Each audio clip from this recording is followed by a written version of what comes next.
se encontra no Evangelho segundo escreveu Lucas, capítulo de número 16, versículo 19. Nós vamos falar sobre uma parábola de Jesus, muito conhecida, essa parábola, mas o Senhor vai falar conosco do início a Jesus. A palavra do Senhor nos traz coisas novas, nós aprendemos cada vez que nós falamos. Ela é a mesma, mas ela nos traz sempre uma mensagem que alegra o nosso coração, sempre de forma diferente quando nós lemos. A palavra do Senhor em Lucas capítulo 16, versículo 19 nos diz: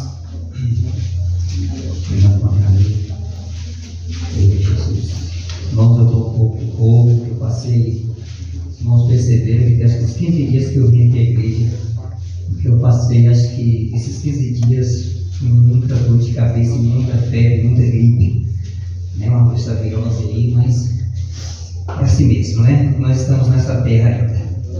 Diz assim a palavra do Senhor: ora, havia certo homem rico que se vestia de púrpura e de linho finíssimo, e que todos os dias se regalava esplendidamente. Havia também certo mendigo chamado Lázaro, coberto de chagas, que jazia à porta daquele, e desejava alimentar-se das migalhas que caíam da mesa do rico.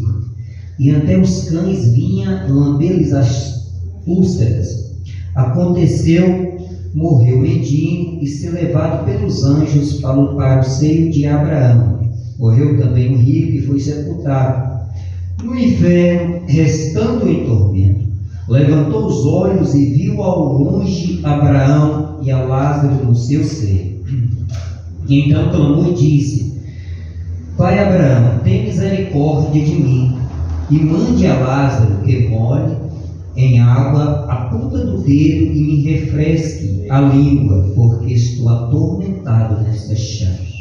Disse, porém, Abraão: Filho, lembra-te de que recebeste os teus bens em tua vida, e Lázaro igualmente os males. Agora, porém, aqui ele está consolado, tu em tormentos. Além de tudo, está posto um grande abismo entre nós e vós, de sorte que os que querem passar daqui para vós outros não podem, nem os de lá passar para nós. Então replicou: Pai, eu te imploro que eu mandes a minha casa paterna, porque tenho 5 irmãos, para que lhes dê testemunho, a fim de não virem também para este lugar de tormento.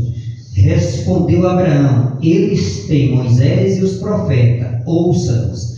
Mas ele insistiu: não, pai Abraão, se alguém dentre os mortos for ter com eles, arrepender-se-ão. Abraão, porém, lhes respondeu: se não ouve a Moisés e aos profetas, tampouco se deixarão persuadir, ainda que ressuscite alguém entre os mortos. Amém? Pai Santo, nós te louvamos pela tua palavra.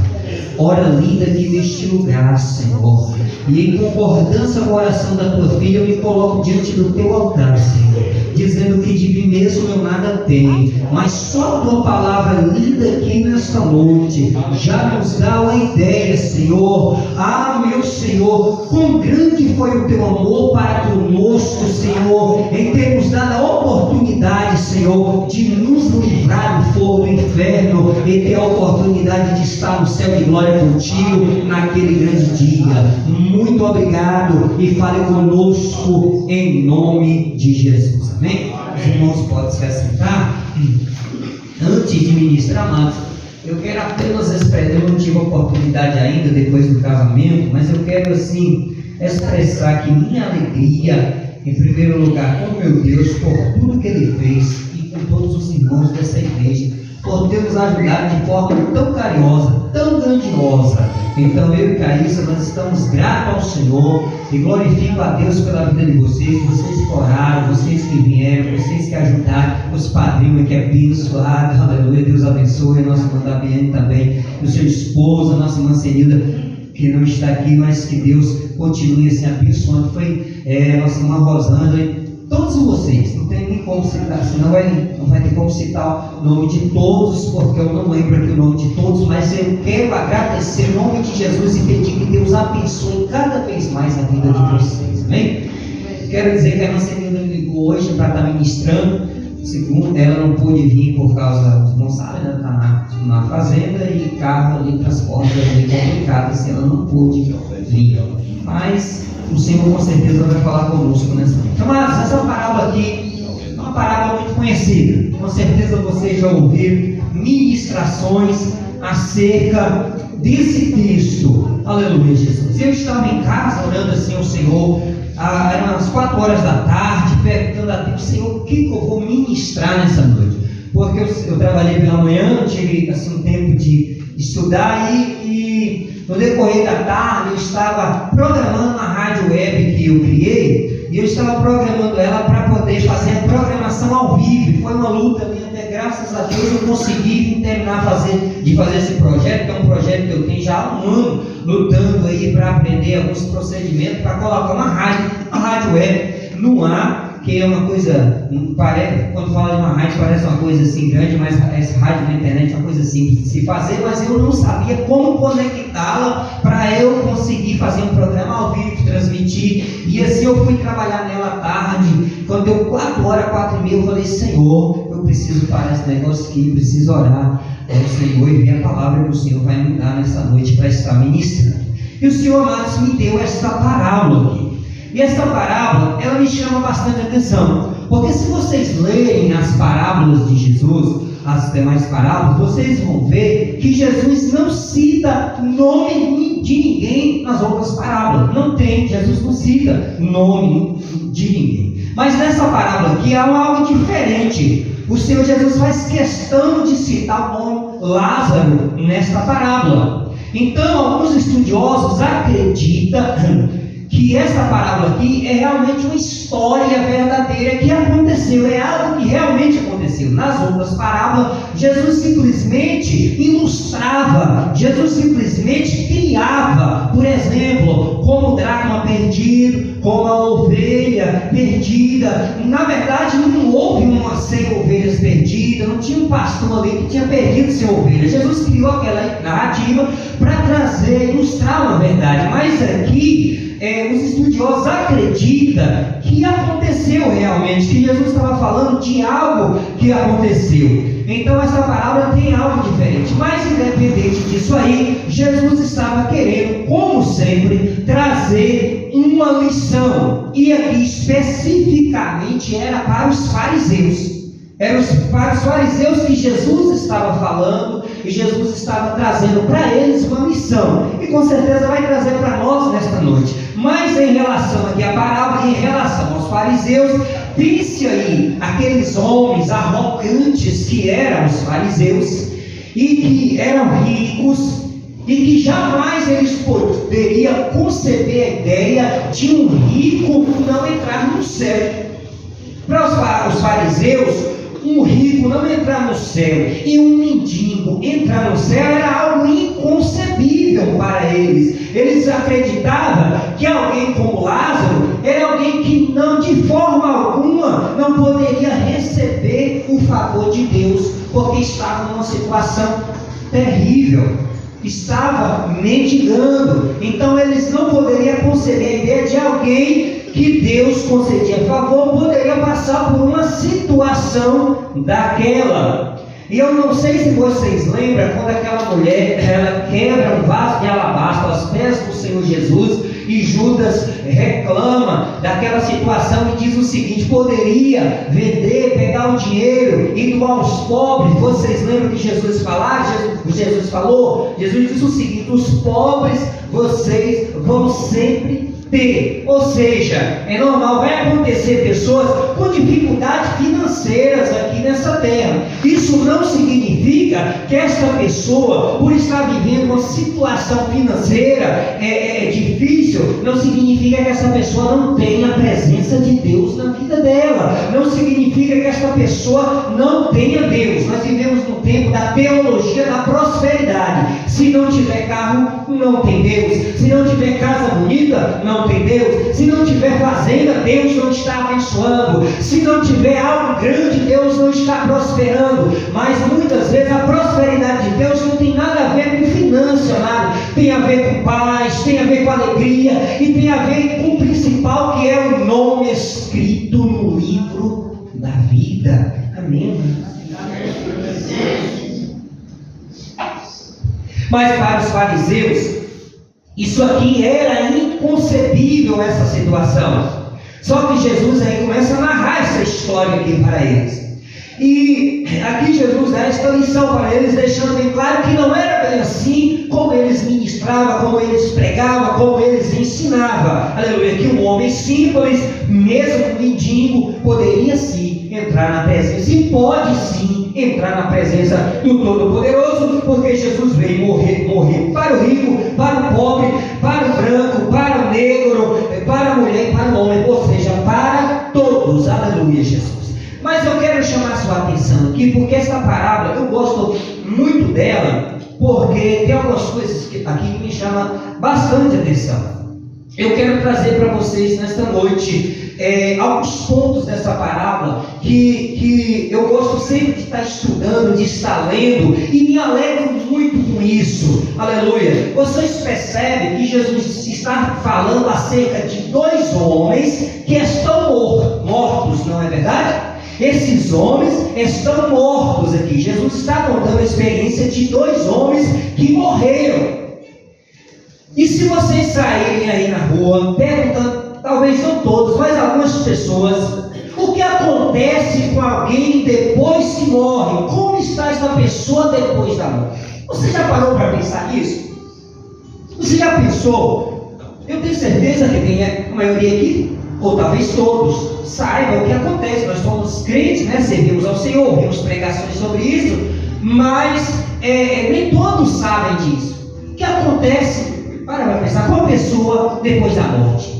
Como assim, meu irmão? Essa pessoa, ela está no estado de consciência como eu estou aqui? Ou ela está, a sua consciência não está em funcionamento?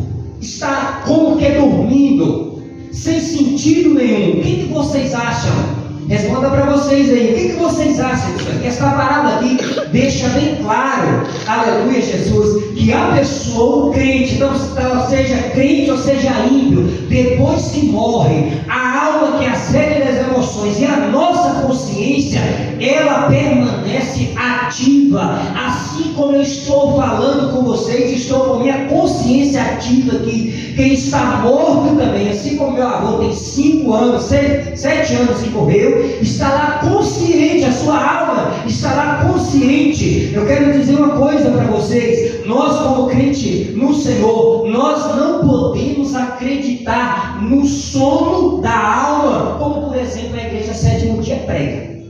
Quem quer mandar quinta ali sabe disso, muitos de vocês aqui, e tem esses ensinamentos aí, espalha esses ensinamentos, e eu já trabalhei com esse tema aqui em algumas escolas dominicais, e tem pessoas que se levantaram dentro da igreja e disseram, não tem lógica isso aí, só quando Jesus voltar aqui ressuscitar é que as pessoas vão voltar a viver, e aí terão suas consciências ativas. Mas nesse texto aqui, irmãos, nós podemos ver claramente que não é bem assim. E para confirmar, eu quero que os irmãos abram aí, por gentileza, em Apocalipse capítulo 6 e o versículo 9, porque toda doutrina precisa ter outros textos básicos, né? Não pode ser só um texto. Então Apocalipse capítulo 6 versículo 9 em diante, eu vou ler para os irmãos. A palavra do Senhor nos diz assim, confirmando esse fato que eu acho interessante, maravilhoso. Vocês vão entender porque eu acho isso interessante. Apocalipse 6, 9 nos diz assim: quando ele abriu os 4 selos, e quando ele abriu os 4 selos, João, que João dando testemunho, quando eles abriram os 4 selos, vi debaixo do altar as almas daqueles que tinham sido mortos por causa da palavra de Deus e por causa do testemunho que sustentava. Clamaram em grande voz, olha, veja que João vê pessoas mortas que está chegando da tribulação. Se você ler o texto vai entender que é da tribulação, e clamar em grande voz, dizendo: até quando soberano Senhor e santo, verdadeiro, não julgará nem vinga o sangue dos que habita sobre a terra. Ou seja, aquelas pessoas que morreram no período, que irão morrer no período da tribulação, João viu debaixo do altar de Deus um lugar específico ali, clamando ao Senhor e pedindo justiça. Ou seja, estava com suas consciências, estarão, esse aqui é no futuro, estarão com suas consciências ativas. Então, amados, esse homem aqui morre e é levado para o inferno, e ele está com a sua consciência ativa, ou seja, ele está lembrando de tudo. Agora vocês imaginem, a pessoa viveu aqui nessa terra, pôde participar de tudo que essa terra tem. Nós sabemos que tem coisas, constituir uma família, ter amigos, nós sabemos que tem momentos maravilhosos. Tem sim, com certeza. E a pessoa vive tudo isso aqui, e a chance de viver eternamente com Cristo. E por causa dos prazeres deste mundo, o homem perde a oportunidade. O homem anda num caminho tortuoso, anda fazendo as suas próprias vontades, desejo da carne, e sai dessa terra sem a salvação. E de repente está andando fora, está andando em direção ao inferno, a um lugar de tormento e sofrimento. E agora imagine que esse homem está com a sua consciência ativa, lembrando dessa terra. Imagine o tormento, além do ardor, da chama do inferno, que é terrível. Além do lugar horrível em que ele ainda está com a sua consciência ativa, lembrando da sua família e de tudo que ele deixou aqui para trás. E agora esse homem se vê nessa situação, atormentado com sede. Olha para vocês verem que ele está com sede aqui. Não sou eu que estou dizendo, é Jesus que está dizendo. Ele está com sede aqui. Ele está sentindo a dor daquela chama. E ele lembra dos seus irmãos que estão aqui na terra. Então, amados, essa parábola nos traz uma reflexão nesta noite, que nós precisamos a cada dia agradecer ao Senhor Jesus por tudo que Ele fez por nós, e pela oportunidade que Ele nos deu de abrir os nossos olhos espirituais, para que nós pudéssemos ver o nosso pecado e reconhecê-lo como o Senhor e Salvador da sua vida, das nossas vidas.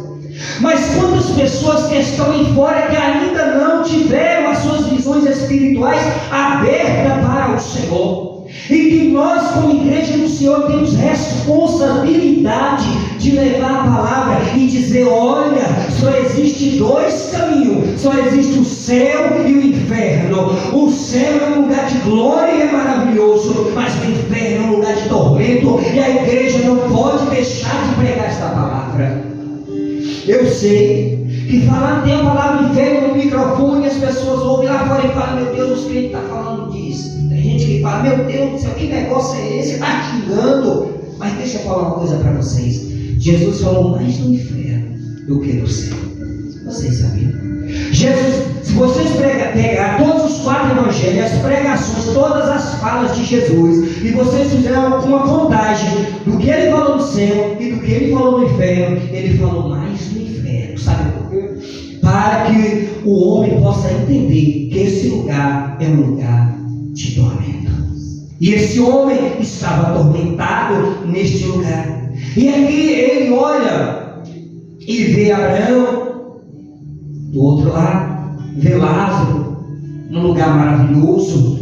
Eu não vou entrar nessa questão aqui, né, porque é uma questão teológica complicada, né, porque antigamente se dizia, tinha um grupo de judeus que acreditavam que o inferno se dividia entre 2 compartimentos, e Jesus está pegando justamente esse ensino de alguns rabinos judeus e está trazendo aqui. E acreditava-se que em um lugar ficava o inferno, um lugar de tormento, mas em outro lugar tipo uma sala, vou usar essa expressão, uma sala onde ficavam as pessoas do Velho Testamento, as pessoas que adoraram a Deus do Velho Testamento, Moisés, Abraão, ficaram ali esperando a morte de Jesus, para que a morte de Jesus fizesse algo regressivo, para que alcançasse eles e que eles pudessem subir para o paraíso. Então isso aí é uma questão que eu não vou entrar nesse mérito, mas veja bem, e lá no inferno aquele homem olha, ele tormento, e ele vê Lázaro do outro lado, e estando Lázaro naquele lugar maravilhoso, nessa vida ele só teve sofrimento, e agora ele está num lugar maravilhoso. Aquele homem grita: Pai Abraão, me ajuda, mande que Lázaro molhe a ponta do dedo na boca, toque na língua e toque na minha boca, porque estou atormentado, igreja. Eu quero te dizer uma coisa. Abraão diz: olha, meu filho, não tem como, porque quem está aqui não pode passar para lá, e quem está lá não pode passar para cá. Ou seja, quem está lá vai permanecer lá eternamente. Então isso aqui já desmonta a doutrina do purgatório, porque deixa eu te falar uma coisa, a Bíblia diz que depois da morte segue-se o juízo e acabou. Se eu morri com Cristo, eu subirei para a glória. Se eu morrer sem Cristo, não terei outra oportunidade. Não tem negócio de purgatório, porque quem está lá não passa para cá, e quem está cá não passa para lá. Então o momento de eu permanecer na presença do Senhor e preocupado com minha salvação é agora. É nesse exato momento, porque depois que passou-se da morte, o livro de Hebreus diz: segue-se o juiz. Aleluia, Jesus. E aí aquele homem começa aqui um diálogo com Abraão, e ele começa a dizer: tem os 5 irmãos, olha para vocês verem, com tranquilo, a consciência dele estava normal. Tem os 5 irmãos, manda que alguém levante-se dos mortos e vai ali, vai na minha casa, pregue para eles. E aqui nesse texto, Jesus afirma o poder da palavra, irmão. O poder dessa palavra que você tem na mão para levar a mensagem para o ímpio.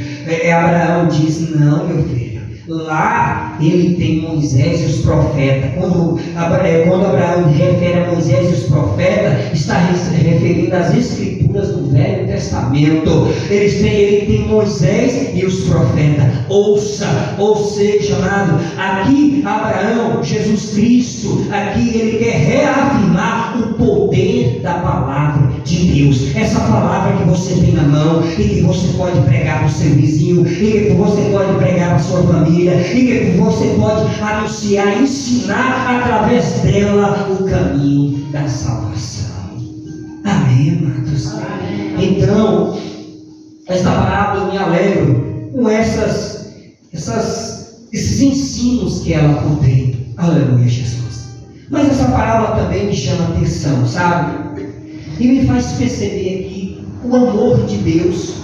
O amor de Deus é demonstrado grandemente aqui nesta parábola. Como, por exemplo, como eu já disse, o fato de Lázaro ser um homem mendigo e na sua época, na época dos fariseus, ser rejeitado e visto como alguém que não poderia ser digno de entrar no reino dos céus. Não tinha como entrar no reino dos céus, mas ele estava em um lugar maravilhoso. O Senhor concedeu a ele a oportunidade, como concede a todos a oportunidade, a todos que querem esta oportunidade. Sabe o que é isso aqui? É o amor de Deus demonstrado, que Ele não está olhando para a condição financeira, para a condição de roupa que o homem está vestido, para a aparência, se está com o cabelo cortado, se não está. O Senhor não está olhando para isso, sabe, igreja? Jesus Cristo veio para todos. Então eu vejo aqui o amor de Deus demonstrado. Sabe, eu vejo aqui o Senhor não fazendo acepção de pessoas. Deus não faz acepção de pessoas. Esse rico, ele não foi para o inferno porque ele era rico. A palavra não diz isso. Se vocês lerem o primeiro versículo, é porque era a forma como ele vivia, é porque ele fazia do dinheiro o seu senhor. Ele fazia por dinheiro o seu Senhor. Era como aquele jovem rico, sabe? Que ele chega para Jesus e diz: Senhor, o que eu posso fazer para herdar a vida eterna? E Jesus pergunta: você já pratica os mandamentos? Conhece os mandamentos? Conheço, meu Senhor. Eu pratico desde a minha infância, da minha adolescência. Só que o segundo mandamento é o quê? Amar o próximo como a ti mesmo. E quem ama as outras pessoas, quem ama o próximo, quando veio a necessidade, não ajuda. Quando veio uma dificuldade, não estende a mão. Quem ama não estende a mão para quem está precisando? Com certeza sim. Se eu amo meu irmão e eu vejo em dificuldade, eu quero ajudar. E aí Jesus olha para ele e vê que não é bem assim, que o amor dele está em um dinheiro. Jesus não queria que aquele homem se tornasse um homem pobre e deixasse de ter riqueza. Jesus apenas o coloca à prova e diz o seguinte: sabe o que te falta ainda? Vende tudo que você tem e dê aos pobres, me siga, e terá no céu um tesouro. Sabe o que ele fez? Ele baixou a cabeça, se entristeceu e foi embora. Ele conhecia os mandamentos, ele sabia todos os mandamentos, mas ele amava mais o dinheiro.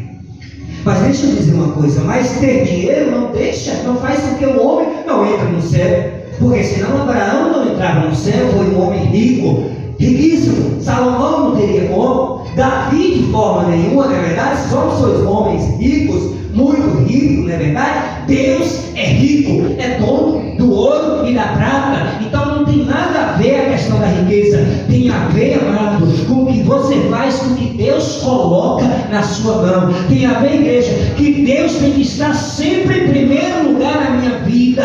Em primeiro lugar tem que estar Deus e não a minha família. Em primeiro lugar tem que estar Deus e não o que eu tenho financeiramente. Em primeiro lugar tem que estar Deus, amado. Só que esse homem aqui não via desta maneira.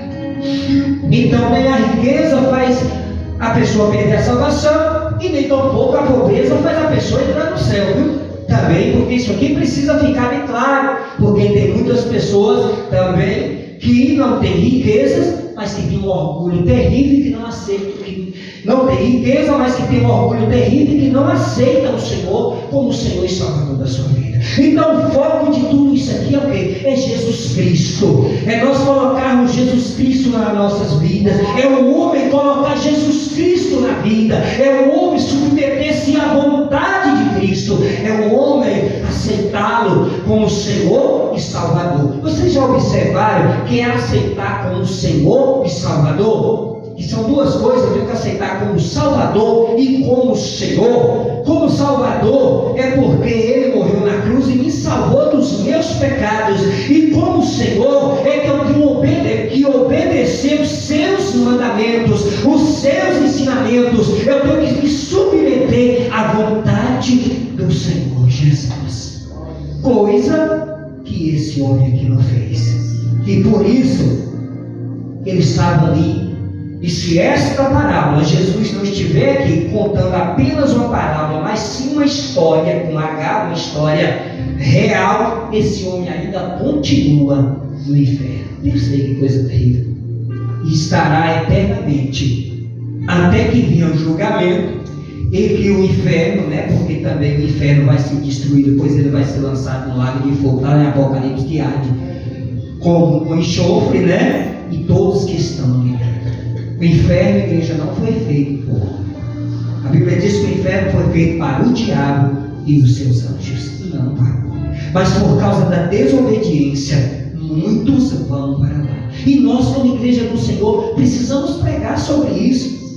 Precisamos ministrar sobre isso. Precisamos falar para as pessoas que existe isso aqui. Porque às vezes a gente só fala que existe o céu, que existe algo maravilhoso, que sabe, e as pessoas sabe desse negócio. Nós precisamos contar para elas que existe um lugar de tormento e um lugar de sofrimento, e há de quem vai para este lugar, não tem saída.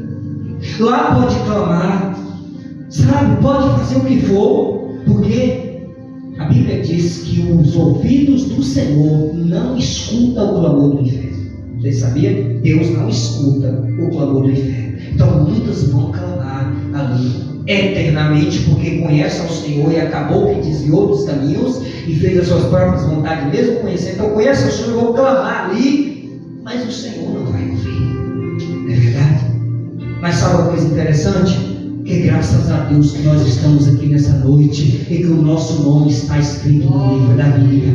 Graças a Deus, igreja, que o Senhor nos alcançou. Então vamos dar valor cada vez mais à nossa salvação. Vamos fazer cada vez mais o ID do Senhor. Vamos cada vez mais agradar o Senhor. Vamos cada vez mais adorar o Senhor. Vamos cada vez mais nos humilhar debaixo da potente mão do Senhor. Vamos cada vez mais dizer como Isaías: eis-me aqui, envia-me a mim, Senhor. Vamos cada vez mais ser grato ao Senhor por tudo quanto Ele fez nas nossas vidas, morrendo na cruz do Calvário. Amém, igreja? Então é isso que eu queria trazer para os irmãos. Gostaria que os irmãos colocassem de pé. Vamos estar orando. Aleluia, Jesus. Vamos estar. Pai Santo, eu te agradeço, meu Deus, pelo que o Senhor fez por mim na cruz do Calvário. Eu não merecia, Senhor. Não merecia estar aqui nessa noite. Não merecia pegar nesse microfone. Não merecia estar aqui nesse altar. Meu Deus, quem sou eu? Mas foi o teu sangue derramado na cruz do Calvário que me deu esta oportunidade, Senhor. Meu Deus, o Senhor nunca deixa eu esquecer, meu Deus.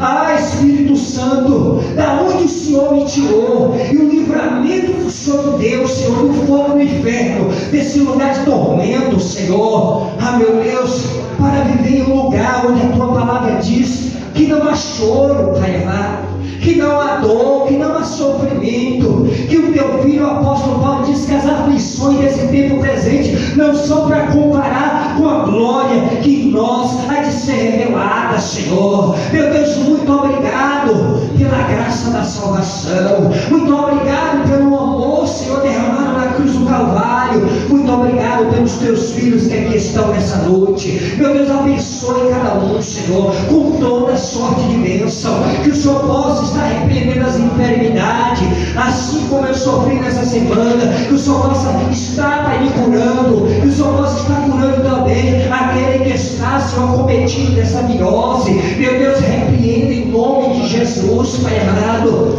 Abençoe a tua igreja, fortaleça a igreja Nova Sião, Senhor, fortalece os teus filhos, as famílias, meu Deus, os casamentos, Pai amado, em nome de Jesus, Pai. Dê vitória à tua igreja. E agora despeça o teu povo em paz, debaixo das tuas potentes mãos poderosas, em nome de Jesus. Amém, igreja.